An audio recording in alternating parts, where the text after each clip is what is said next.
जय श्री राम, हर हर महादेव। सब लोग इनके हमारा प्रणाम बा। श्री बड़े महाराज जी, श्री जंगली बाबा और गुरु महाराज के असीम अनुकंपा से कल जहाँ पर श्री हनुमान जी महाराज की कथा को छोड़े थे, वहाँ से आगे बढ़ाने का प्रयास श्री हनुमान जी महाराज की कृपा से करने का प्रयास कर रहे हैं। तो आइए अब हनुमान जी महाराज की कथा को आगे बढ़ाया जाए। निश्चर एक सिंधु महुरहई, करी माया नभु खग के गहई। जीव जंतु जे गगन उड़ाही, जल बिलोक तिन के परिछाही। गहाई छाह सक सो न उड़ाई, एहि विधि सदा गगन चर खाई। सोई छल हनुमान कह कीन्हा, तासु कपट कपि तुरत ही चीन्हा। ताहि मारी मारुत सुत बीरा, बारिधि पार गयउ मति धीरा। तहाँ जाई देखी बन शोभा, गूंजत चंचरिक मधुलोभा। नाना तरु फल फूल सुहाए, खग मृग वृंद देखी मन भाए। शैल विशाल देखिए कयागे, तापर धाई चढ़े भय त्यागे। उमान कछु कपि के अधिकाई, प्रभु प्रताप जो काल ही खाई। गिरि पर चढ़ी लंका ते ही देखी, कहीं न जाई अति दुर्ग विशेषी। अति उतंग जल निधि चहु पासा, कनक कोट कर परम प्रकाशा। अब आगे सुनी।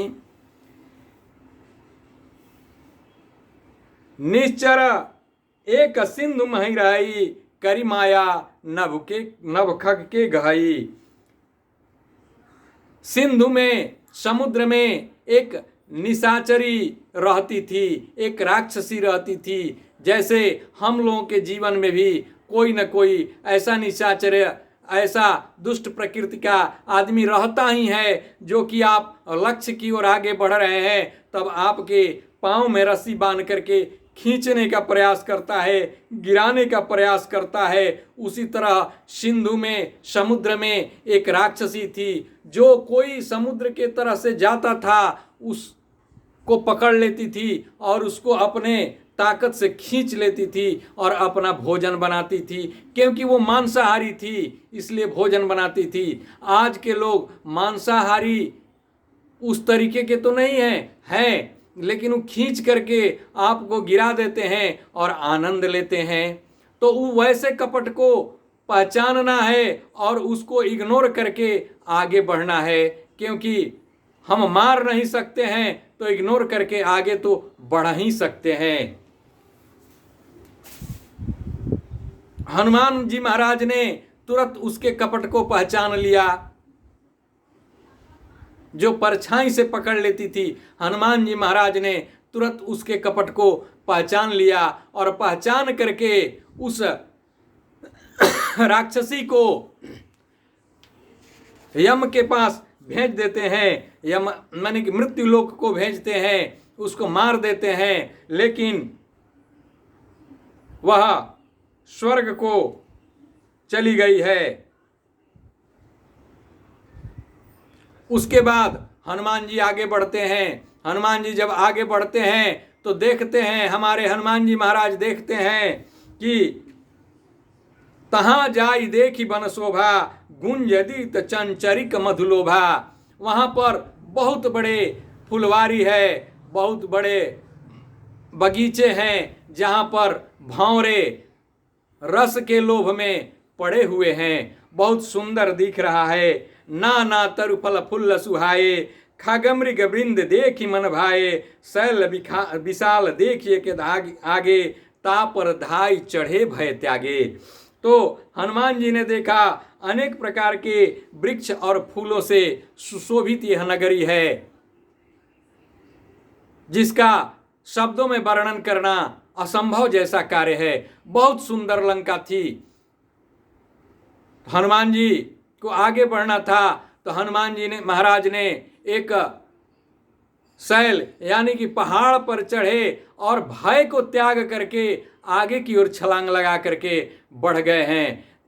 उसी तरह हम लोगों को अपने जीवन में किसी कार्यों को करने के लिए भय को त्याग करके अपने लक्ष्य की ओर अग्रसर बढ़ते ही रहना होगा, तब आप अपने लक्ष्य की ओर बढ़ सकते हैं। यहाँ हमारे हनुमान जी महाराज यही बताना चाह रहे हैं।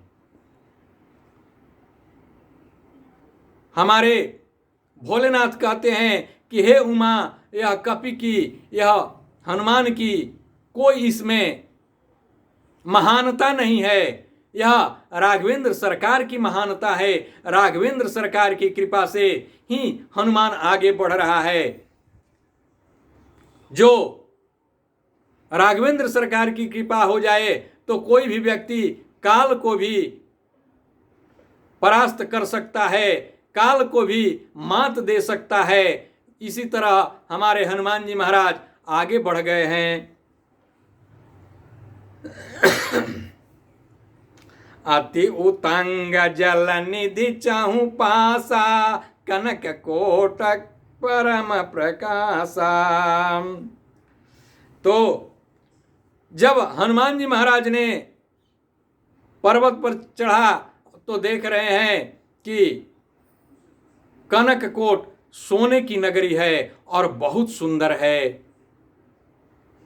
जिसका वर्णन करना असंभव है। बहुत सुंदर, इतना इंद्र की नगर स्वर्ग भी सुंदर नहीं है, उतना सुंदर लंका नगरी थी। देखिए उसका वर्णन तुलसीदास जी ने कैसे किया है। कनक कोट विचित्र मणिकृत सुंदर यतन घना, हट हट सुभट बीति चारु पुर बहु विधि बना।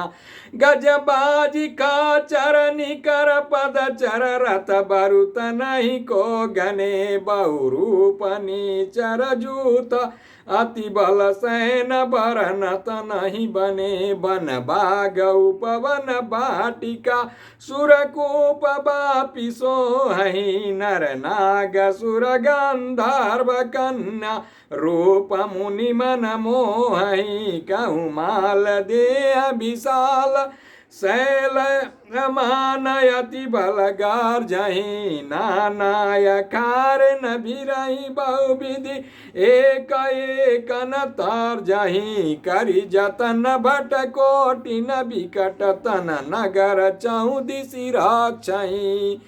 कहीं महिषी मानुष धेनु करय जकल निशाचर भाग चाही, यही लागी तुलसीदास की कथा कछुए कहे कही। रघुबीर सर तीरथ सिर नहीं त्यागहि, गति पै सही। पुर रखवारे देखी बहु कपि मन कीन विचार, यति लघु रूप धरो निशी नगर करो पैसार। देखिए वहां पर वह सोने की लंका नगरी जो है, चारों ओर से परकोटे बने हुए हैं, सुरक्षा का उत्तम प्रबंध है और बहुत तरह के राक्षसों से, रथों से, सैनिकों से वो घिरा हुआ बहुत सुरक्षित नगर है, जिसको भेद करके आगे बढ़ना असंभव जैसा कार्य है। और सुंदरता तो लंका नगरी की ऐसी थी कि जिसका वर्णन करना असंभव है। इतना सुंदर लंका नगरी थी। हमारे तुलसीदास ने इनकी कथा को संक्षेप में बताया है, क्योंकि वो जान रहे थे कि राघवेंद्र सरकार के एक बाण से ही यह लंका नगरी ध्वस्त हो सकती है, इसलिए इसका कम ही वर्णन किया है।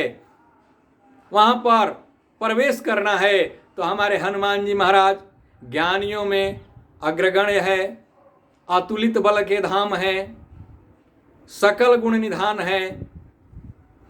तो वहाँ पर हनुमान जी महाराज ने विचार किया और विचार करके पूरा रखवारे देखी बहु कपि मन किन्न विचार, अति लघु रूप धरो निसी नगर करो पैसार। हमारे हनुमान जी महाराज ने अपने रूप को छोटा बनाया है, अपने शरीर को सिकोर लिया है और अपने लक्ष्य की ओर बढ़ना था तो लंका नगर में छोटे से रूप बना करके प्रवेश कर गए हैं। इसी तरह हम लोगों को जब कभी अपने लक्ष्य में आगे बढ़ना है तो छुप करके ही आगे बढ़ने में भलाई है, ताकि किसी को पता न चल सके और हम अपना कार्य कर लें, तब किसी को पता चले।